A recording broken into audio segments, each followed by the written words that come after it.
Баршаңызға жолында сәлем достар. Сіздермен бірге 101 фильм және бүгін сіздерге 2022 жылға «Достать ножи. Стеклянные луковицы» атты фильмін қысқаша айтып беретін боламын.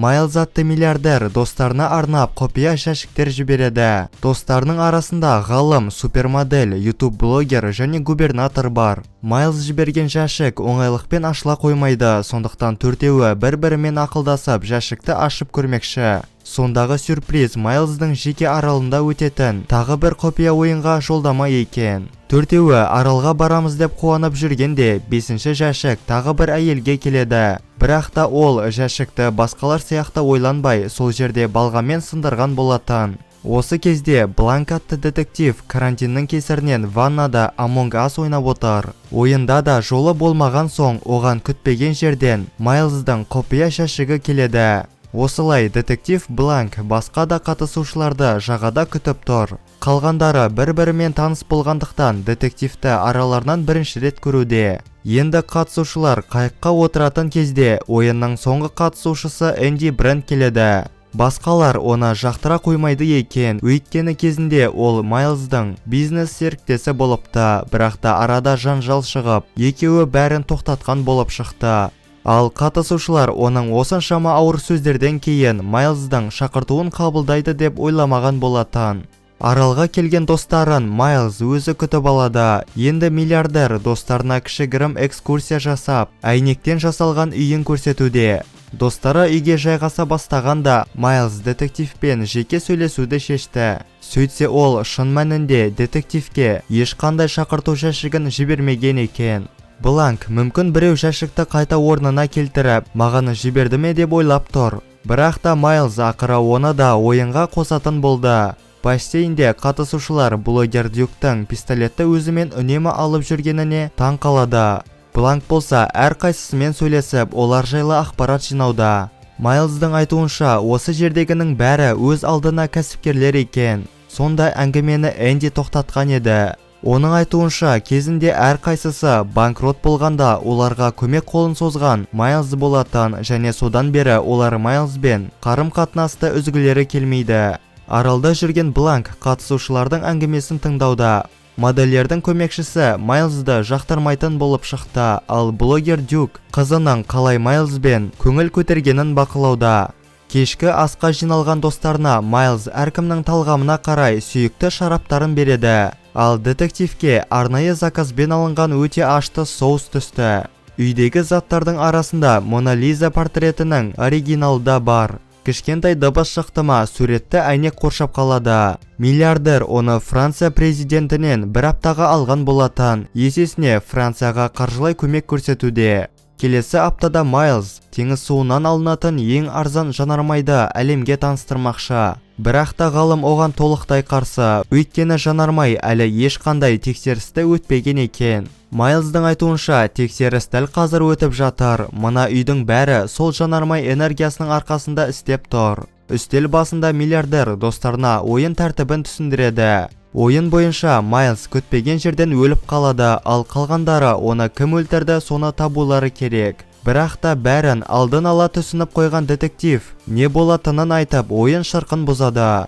Енді Бланктан көңілі қалған ойын иесі онымен жеке сөйлесуде. Сөйтсе детектив ойынды әдейі бітірген болып шықты. Оның айтуынша достары оған шынымен де өлім тілеуі мүмкін. Өйткені әрқайсысы соңғы кезде оны жақтырмай жүр. Осы кезде достары Эндиге ауыр сөздер айтқанда, жас қыз реніштен сыртқа шығып кетеді. Енді қалған ойыншылар детективтің кесірінен таңертең қайта үйлеріне қайтпақшы, бірақ та Майлз олардың қалуын өтінуде.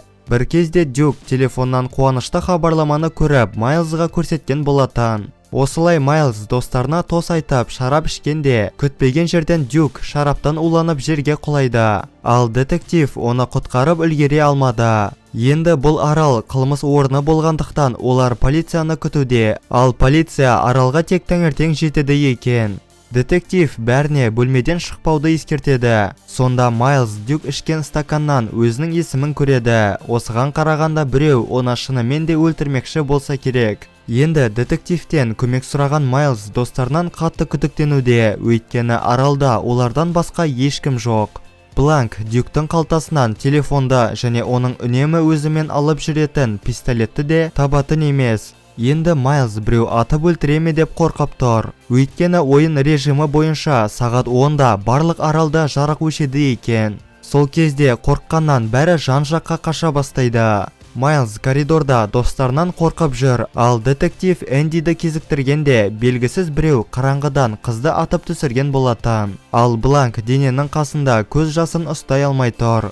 Детектив қалғандарын үйге жинап бәрін өзі зерттемекші. Шын мәнінде бірнеше күн алдын детективке Хелен атты әйел келген екен. Хелен бірнеше күн алдын қайтыс болған Эндидің егізі болып шықты, және қолында Майлздың Эндиге жіберген жәшігі бар. Ал Эндидің денесі гаражда көліктің ішінде табылыпты. Тергеу бойынша Энди өзіне қол жұмсаса керек, бірақ та Хелен оларға сеніңкіремей тұр. Егізінің үйіне кірген Хелен өлерден алдын ол Майлзға және достарына қызыл конвертпен фото жібергенін көреді. Оның ойынша достары оны әдейі өлтіруі мүмкін, өйткені Энди Майлздың жобасы жайлы шындықты жайып салмақшы болатын. Сонда Бланк Хеленге егізінің өлімі жайлы ақпарат тарап кетпес бұрын достарына өзін Энди ретінде таныстыруды ұсынады. Және детективте шақырту алған секілді бармақшы екен.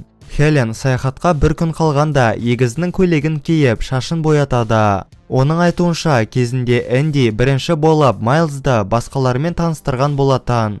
Онымен қоса Майлздың бизнес жобасы Эндиге тиесілі, бірақ та Энди бұл жобаға өзі қарсы шығады. Өйткені жанармай шынымен де қауіпті болуы мүмкін, бірақ та оригинал салфеткадағы жоба жоқ болғандықтан және достары Эндиге қарсы шығып, жас қыз сотта ұтылған екен. Сосын арада бір жыл өткен соң Энди жобаның оригиналын тапқанда, оны қызыл хаттамаға салып барлық қатысушыларға әлгі фотоны жібереді. Келесі күні марқұм Эндидің кейпіндегі Хелен және детектив аралға келген болатын. Хелен аралда бекер жүрмей әрқайсысы жайлы ақпараттар жинауда. Бұның бәрін детективке айтқанда ол Хеленге достарымен ұрыс шығарып бөлмеден кетіп қалуды ұсынады. Осы арқылы Хелен басқалардың бөлмесінен қызыл конвертті іздеп көрмекші. Осы кезде Дюк шараптан уланып қайтыс болған еді, және сол кезде Хелен егізінің өлімі жайлы ақпаратты жаңалықтан көрген болатын. Енді қалғандары оның кім екенін біліп қоймас үшін Хелен жүгіріп шыққанда біреу атып түсіреді. Қуанышқа орай оқ Хеленнің күнделігіне тиіп, жас қыз аман қалыпты. Сонда Бланк әлгі ащы соуспен көзіне жас келтірмекші, ал Хелен өлген кейіп танытуда. Көп ұзамай Бланк Майлзды бәрінің көзінше әшкері қылғанда, Хелен Майлздың әйнек бөлмесіне келіп, суреттің артынан қызыл конвертті тауып алады. Шын мәнінде Майлз Эндиді өлтіріп үйден кетіп бара жатқанда, Дюк оны байқап қалған екен. Әңгіме кезінде үстіңгі қабаттан өліп қалған Хелен түсіп, бәрін таң қалдырады. Майлз компанияның болашағы үшін Эндиді улап өлтірген болып шықты. Ал бұны түсінген Дюк Майлзға ескертулер жасағанда оның кезекті құрбаны болыпты. Осы кезде Бланк Майлзға қарсы айғақ ретінде Эндидің оригинал жобасын көрсетеді, бірақ та Майлз оны өртеп жіберген болатын. Ақыры детективте ешқандай дәлел қалмаған соң Хеленге еш көмектесе алмайтын болды. Ашу үстінде Хелен үйдегі жанармай энергиясынан жасалған әйнектерді сындыра бастайды. Ал қалғандары үн-түнсіз қарап тұр, бірақ көп замай қалғандары да қосылып, Майлзға қарсылықтарын білдіруде. Негізінде Хеленнің мақсаты заттарды өртеп, артынан бір түйір жанармай арқылы ғимаратты жарып жіберу. Енді Хеленнің көзі қоршаулы Мона Лиза портретіне түсіп, оны ашып жібергенде бірнеше ғасырлық шедевр өртеніп кетеді. Ал Майлз болса басын ұстап отыр. Енді Майлз тарихта шедеврді жанармаймен жойған адам ретінде есте қалады. Осылай Хелен егізі үшін кек қайтарып, жағада детективпен бірге полицияларды күтіп отыр. Осымен біздің «Достать ножи. Стеклянная луковица» атты киномыз аяқталады. Достар, видеоны соңына дейін көргендеріңізге үлкен рахмет, және де лайк пен подписаться кнопкаларын басуды ұмытпаңыздар. Ал ендеше келесі видеода жүздескенше сау болыңыздар.